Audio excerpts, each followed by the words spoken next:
world is filled with so much bullshit. The world is filled with so much bullshit. Bullshit. Oh. The world is filled with so much bullshit. Bullshit. Bullshit. Hello, everybody out there. This is Stan Weissleader welcoming you to It's Time to Stop the BS. And this is Phil Margot. And this is Mitch Margot. And in studio we have our special guest, Dennis Dreeth, who we'll know more about as we walk along this show. And one of the things, well, first of all, we've noted that there's a lot of synonyms for the word, for BS. Many. Bat crap, bullpucky, bull duty, we used to say. As a kid, I said bull duty. Yeah, also guano. Yeah. And but it really means nonsense. And the nonsense is piling so high these days that you can't even keep track of it. But anyway, and we're drowning in it. Yeah, we are. We need bigger shovels. Right.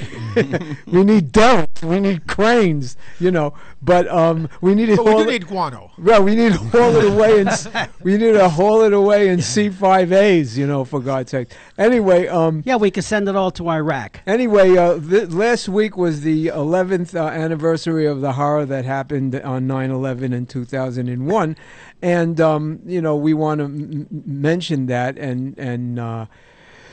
just mention that several things attached to it is since then this country the democracy in this country has been whittled down to a great degree.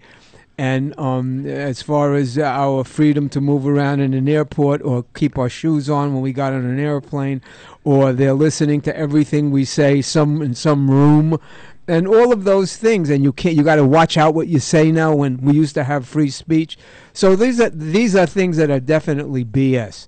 But what I'd like to bring up is a book written by Kurt Eichenwald, which just came out, called 500 Days, which talks about, very simply, that not only was there a presidential daily briefing on August 6th of 2001 that warned that Osama bin Laden determined to attack the United States, but there were briefings as early as May 5th saying that there were active cells of Al-Qaeda in the U.S. the U.S., and that there was going to be an imminent attack in the U.S. There was no mistake about it. It was a big red flag, and it was just dismissed. As a matter of fact, some of the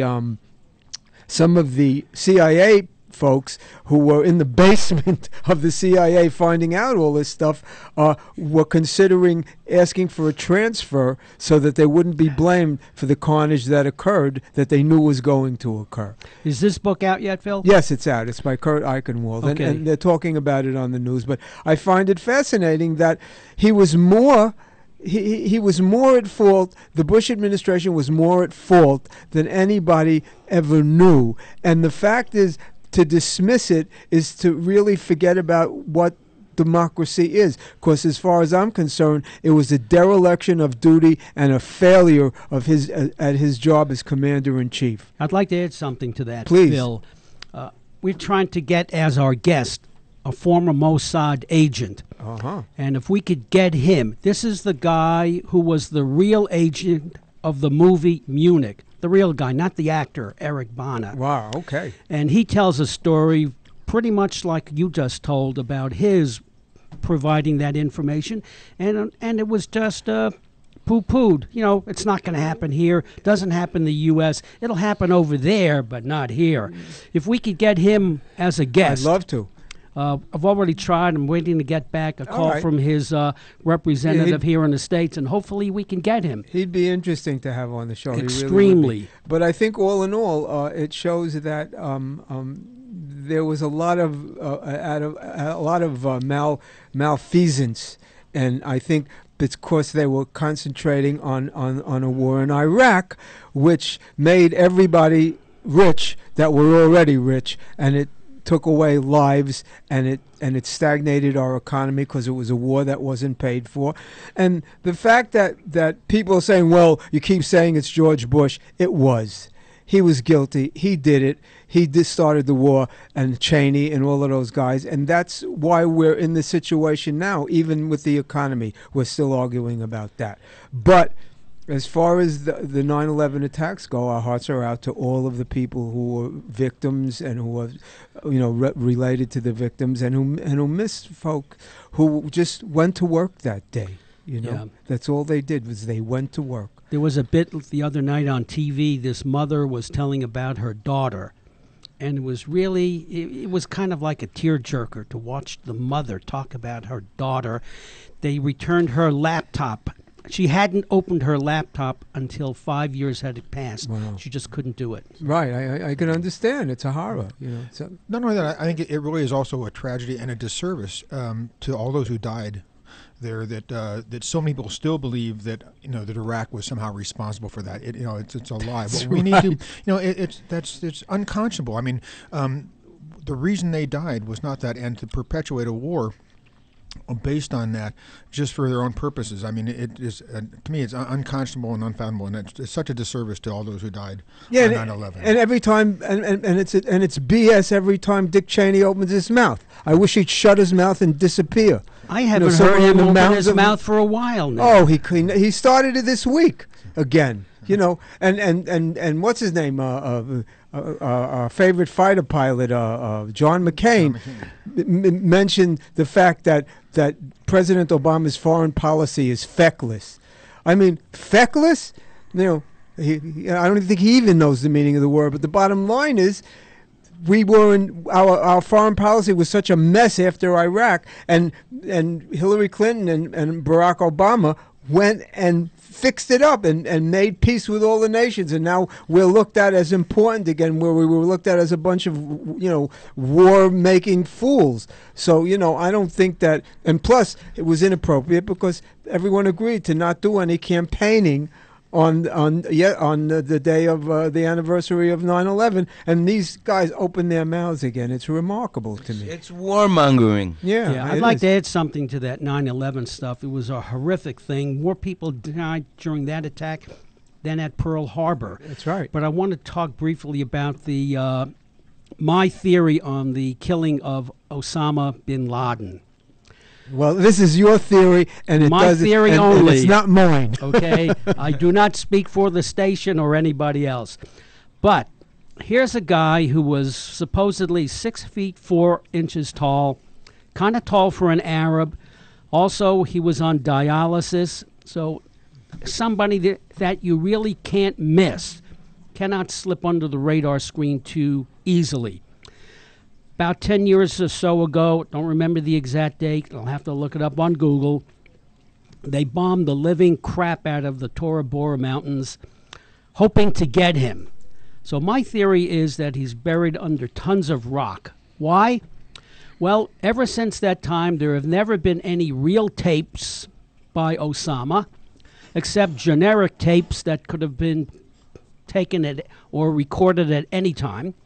There were never any photographs of him holding up a newspaper with the current date as proof that he was still alive. And then the crowning thing of all, his body is buried at sea. So who did they kill? In my opinion, my theory is they simply killed one of a number of his doubles. Well, which I'm sure he had. I think that's sort of there's still a little Republican left in you, and that's part of it. That's what we're hearing. Because when you think about it, during 9/11, okay, here we had 4 airplanes off their flight plan. These are planes that are guided by the FAA, by the control towers. It's very strict. They have to keep a specific altitude. They have to keep a specific speed. They have to be within the control of the air traffic control people. And they weren't. They were off their flight plans. They turned away from where they were supposed to go, and they were squawking 7700, which is an emergency. And guess what? Nobody sent up a plane after them. Why didn't somebody send up a fighter jet, any one of those National Guard jets that are based all over, and say, what's going on there? Flap your wings, wag your wings. Very clearly, we didn't have the mechanism. No, we had the mechanism. We wasn't ordered. It wasn't. We had the mechanism. Well, then somebody was asleep at the job. No, somebody just didn't do anything. I mean, you talk about conspiracy theories. I don't understand how that could have happened and nobody did anything. 4 airplanes, 4, not just one. They didn't figure out, hey, wait a minute, 4 airplanes are off course and not in touch with the FAA. If I fly my airplane and I get 100 feet out of my altitude, they say, you call us down when you land. Okay, and they can file a complaint against me. But that's now. I don't think it was that strict. Yes, it was 12 then. years ago. Yes, it was. I promise. Actually, you're right. It was that strict. It's always been that strict. From my experience of flying, it's the same thing. That's right. If you're off your flight plan, you get a visit. That's right. And if your theory is correct about him having been killed in Tora Bora all those years ago, then at the very least, we killed the myth of Osama bin Laden. This time, that's This true, time. and that's right. That's Also, true. And the fact is that even if first of all, those Navy SEALs, I know that book came out about the raid. They killed somebody. Absolutely. And Those are very brave guys. But Mitch is absolutely 100% right.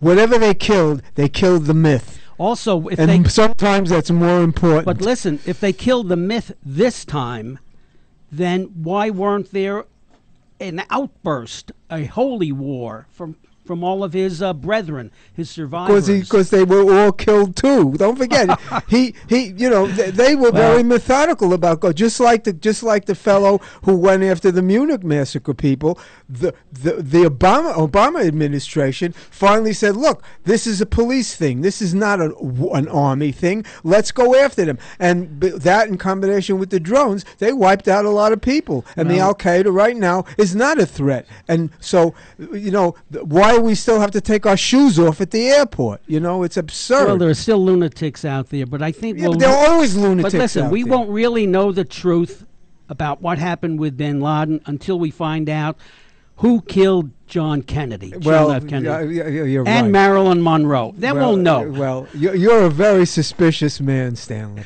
I also have to be. I know, and in the light of seeing both sides of a situation, Bill Maher this week kind of went after Tom Brokaw because of Tom Brokaw's lack of definite reaction to the thing that Mitt Romney said about that he has a birth certificate. He was born in Detroit, wherever in Michigan, and he has a birth certificate as a tease. I have a birth certificate. Right, I know. Everybody here has one, but I haven't seen Bill yours. Bill Maher, I'll show you mine. It's on a cup. You show me yours, I'll show you mine. Bill Maher said that that this idea of taking balance over objectivity. In other words, you have to have a balanced news report, even though the truth goes begging. And a lot of people say, "Oh, both parties are the same." That's BS. It you is. know it. I know it is, because both parties are not the same. Because you have one party that's saying, "Here's what I want to do." Okay, and you have another party saying, "Oh, we're going to do nothing, and it's going to all work out." Where's the truth? They lied about the ad about welfare. They lied about the ad about did you build it or didn't you build it. They made up stuff day in and day out. Look at the flip-flops, recent flip-flops. Paul Ryan said, "Oh, marijuana should be legal." Then Paul Ryan said, "No." Then his office said, or the speakers or the representative said, "No, it shouldn't." And then Mitt Romney said, "Oh, I like some of Obamacare, some of the the Health Care Reform Act." And then 4 hours later or 10 hours later, but didn't he have that in Massachusetts, his own state? Well, yeah, but then they flip-flop on that. They flip-flop minute to minute.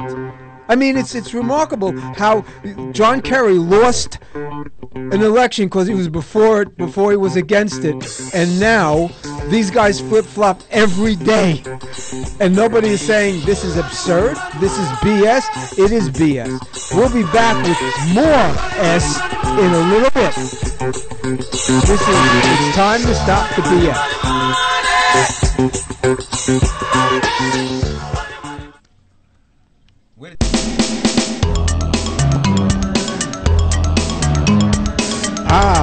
Music, and here we come back. It's time to stop the BS, and Stan, you had something about regarding voter suppression and the voter ID laws from the Brennan. We spoke to a young man who worked at the Brennan Center. Yeah, we spoke about this subject with that young man. Elon. With Elon, a couple of weeks ago. Yeah, Elon Dove, yes. Well, I was able to obtain a copy of this report, and it's really something. It's about 55 pages long, and I'll just read a couple of quickie excerpts from here. Okay? There are about 19 laws that have been passed in 14 different states regarding voter ID, which is another way of the old way that, like they used to have in the South, a poll tax. Right. In other words, if you didn't pay this tax, you couldn't vote.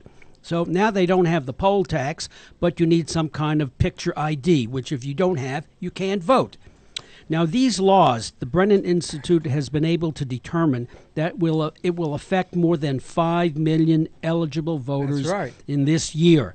And what's more interesting than that is that the states that have cut back on these voting rights represent 171 electoral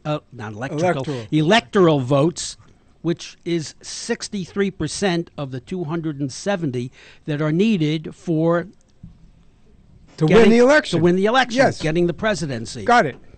So just wanted to make that little fact known. Well, and there's also a decision that was made on Thursday, which, we'll talk about that. But it's been... all these laws have been done by Republican governors and Republican legislatures of states that have, Republicans running them. Texas, the Supreme Court of Texas did rule it unconstitutional. And the Court of Ohio also said you can't do that, but the Secretary of State refused to follow the order. Which is going to that's going to get interesting then too. That person must be a Republican. Well, yeah, this is all, and the fellow in Pennsylvania said flat out, the head of the legislature, the party, whatever, I forgot his name now, but he said that we voter ID law done, and that'll give Romney Pennsylvania.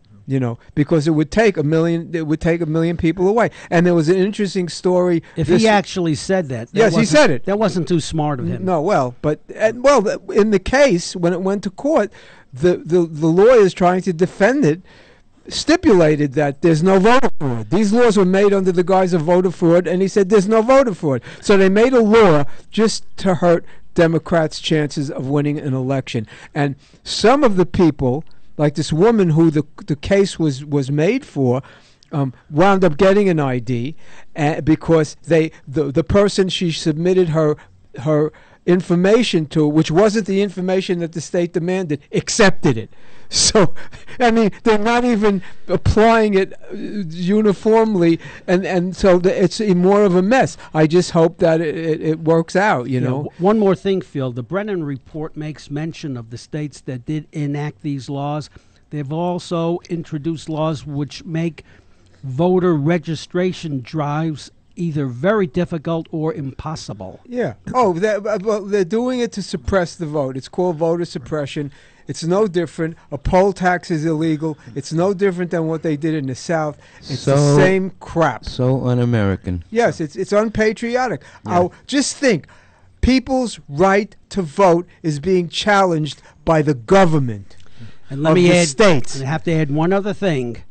The greatest Republican that ever lived, Abraham Lincoln, would never do this. Well, neither would Teddy Roosevelt. Neither would any sane person. These people, these Tea Party people, are just wacko. They are. I'm sorry, they're wacko. They don't care about America. They say they do, but they care about themselves. They're selfish SOBs. That's all they are. It's also interesting to note that a lot of the states have done this, have also been involved in redistricting.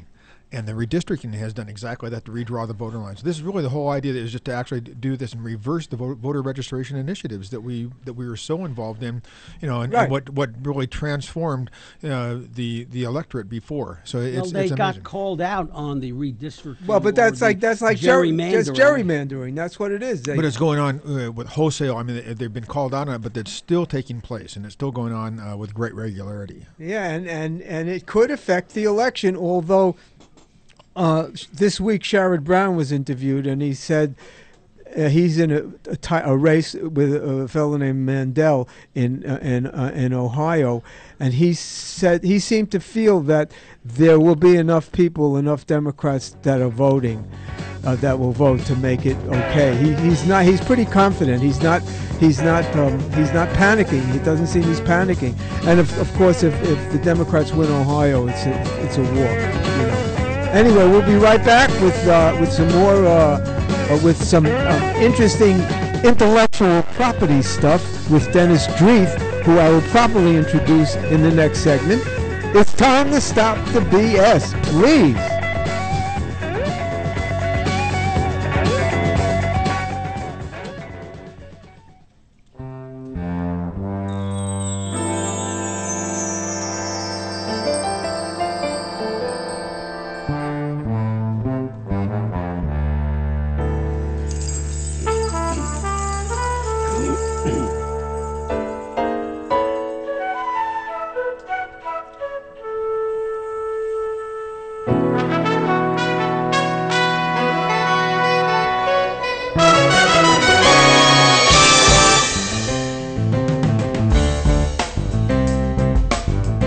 This is Dreeth Band. I like the theme that's coming up.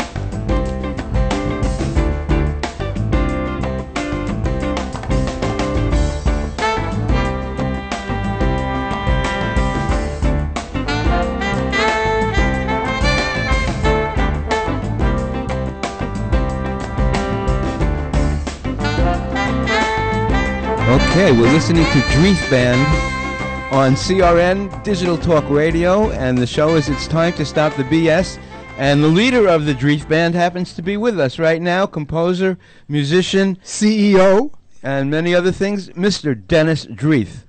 Hello Say there. hi. Hello there, everybody. Yes, and he collects royalties, right? I do collect royalties. I don't keep them myself. Right. I collect them and give them to other people. For whom do you collect royalties? I'd say one of the things I'm the most proud of is that I also am the head of an organization called the AFM and SAG-AFTRA Intellectual Property Rights Distribution Fund, one of the longest names in the history of royalty collecting. And when you put those three unions together, it's unusual right away. It is unusual right away. It's unusual that we've had that, but as you see, there's been with the merger of SAG and AFTRA recently, which was something remarkable that's happened. We're now seeing as labor unions have been under attack in our country, and I think that's no surprise. And they've been attacked not just what we consider blue-collar unions, but also unions in the entertainment industry have been under a tremendous amount of attack. It's really forced the unions to do actually a good thing, to band together to do what unions do, is band together for strength. And it was through that operation that we're able to work on a number of royalty collections.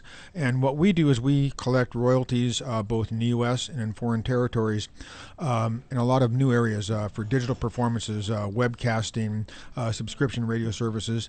And unlike royalties you'd be familiar with, where songwriters, publishers get this, or even featured artists, all of these royalties go to the non-featured musicians and singers. In other words, the background singers, the session musicians who all make these recordings. And this is obviously a very important thing. This is the way people are now able to make a living in this industry. We've had a number of things where record sales are down. People can't make as much money with concert appearances. There has to be other ways for them to really get money. And this is a fund that now is dedicated to providing the people who actually, the workaday musicians and singers, to really provide them with a way to make a living. We've grown in about the last 10 years from a fund that started with a couple $100,000 to $20 million a year. So it's a significant source of income for for artists. Do you find that there's a great resistance of companies, of the major companies who owe these royalties?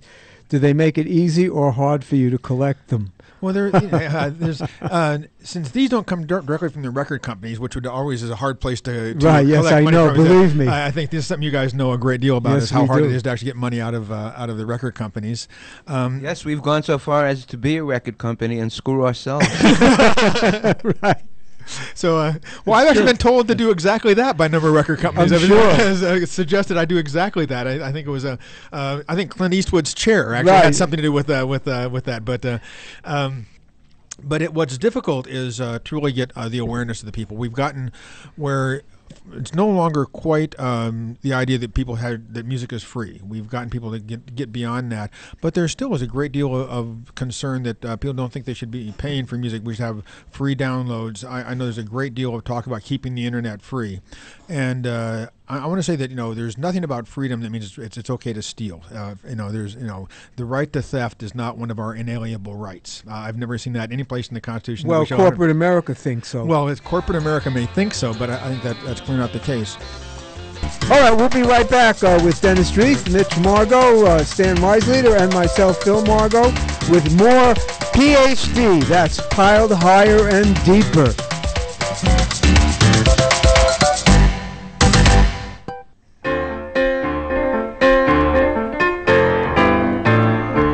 When you got the music, hey, we're back. And we're talking about music now with Dennis Dreeth, CEO of the AFM and SAG-AFTRA Intellectual Property Rights Distribution Fund. How do you like that? It's amazing how this guy who talks on the mic can read that, but the other guy who waits can't.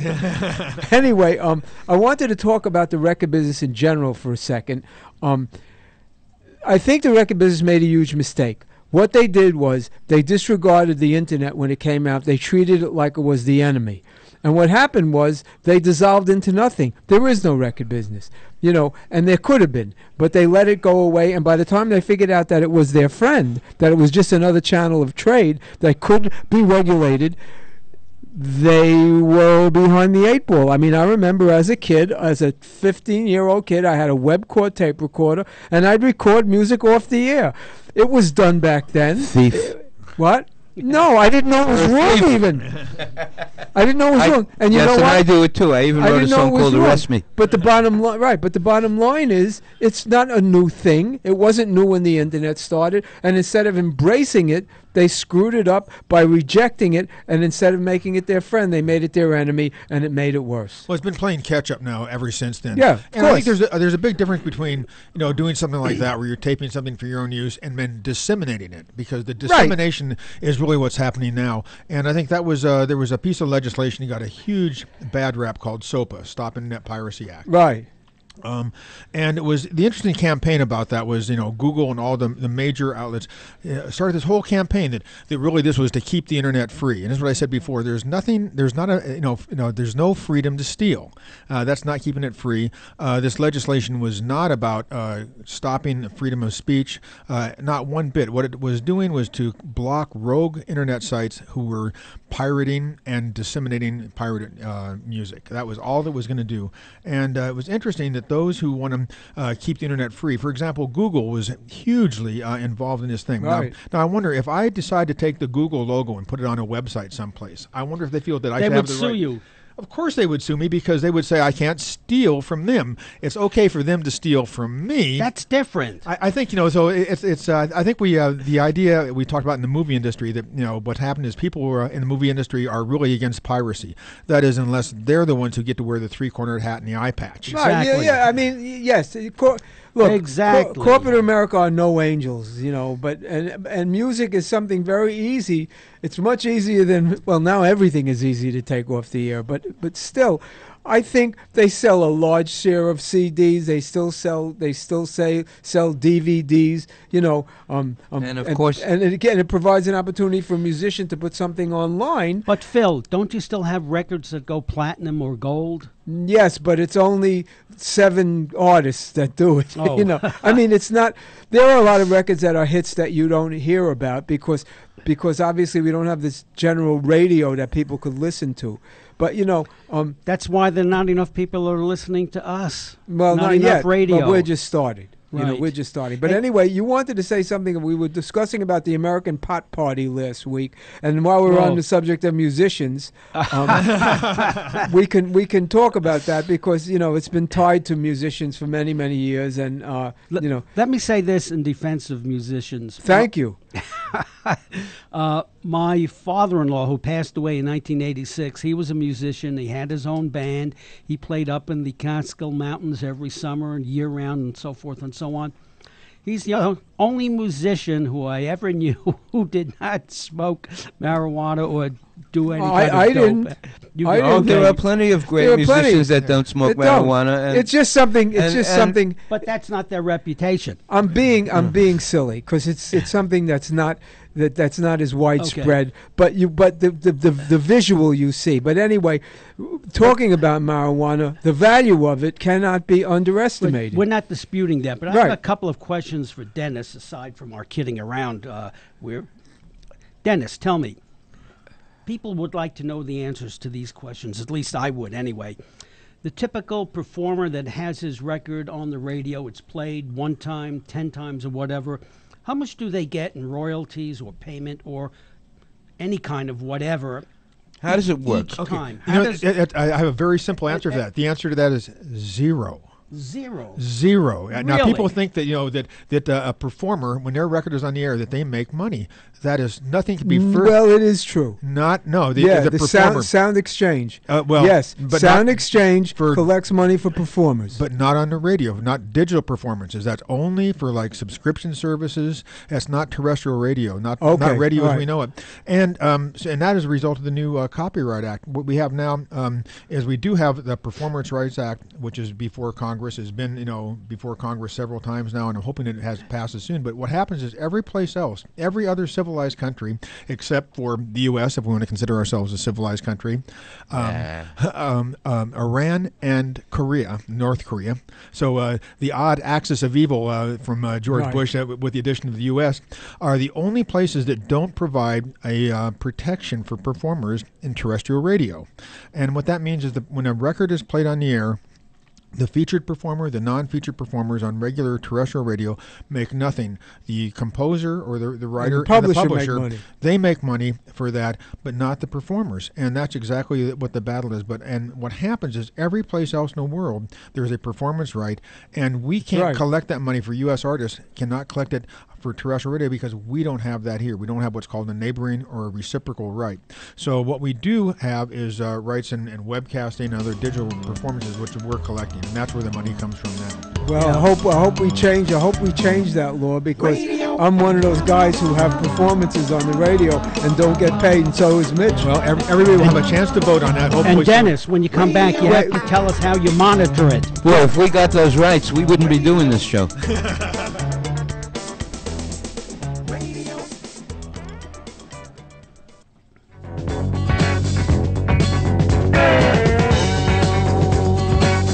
And we're back on It's Time to Stop the BS. And we were in the middle of a conversation with Mr. Dennis Dreeth about how music royalties work when they get played How on they're the- monitored. How they're monitored. Well, what happens is for the songwriters and the publishers, ASCAP, BMI, and CSAC monitor those and collect those.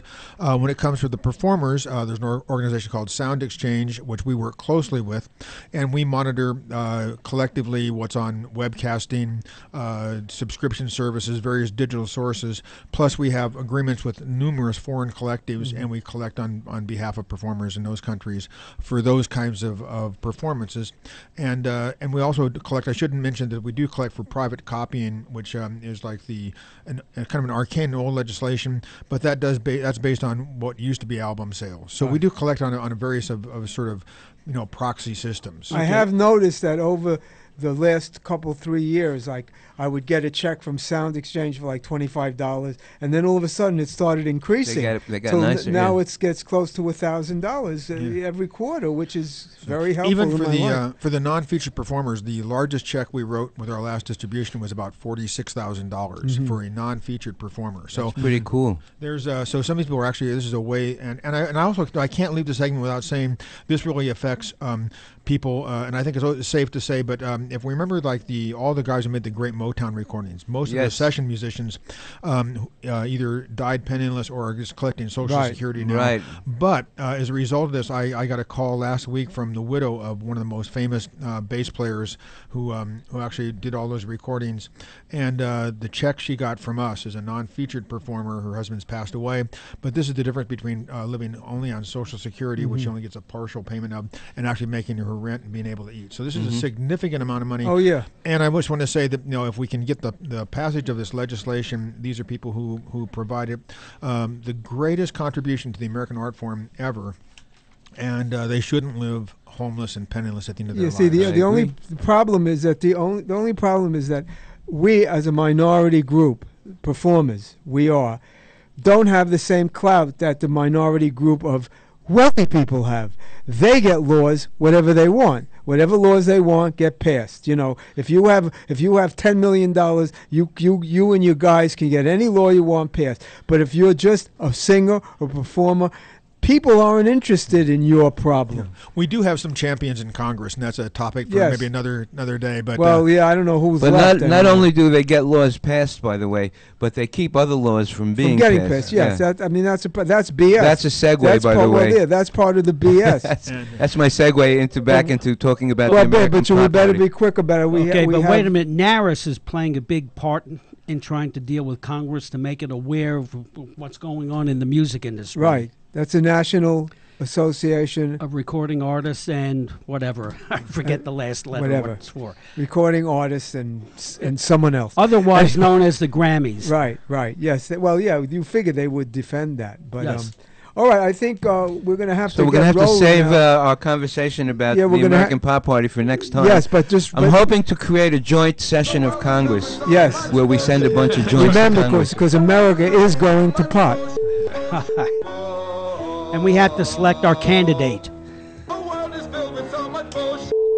Bullshit. Oh, we still have 60 seconds. Hey. Whoa, 60 Give us seconds. one quick marijuana I fact. have to, quick fact, 10 states have ratified the use of hemp.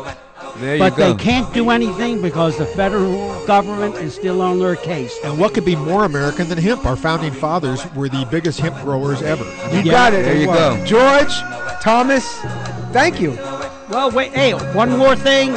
We extended an invitation last week for Obama and Romney to come on our program whenever they want to state their case. The invitation is still there. Yes, I haven't heard from them yet. I'm sure they would like to get whatever vote. He's talking about Bill Romney and Frank Obama, right? There you go. Anyway, good day, good evening, good night. We'll see you. We'll hear you and be around next week.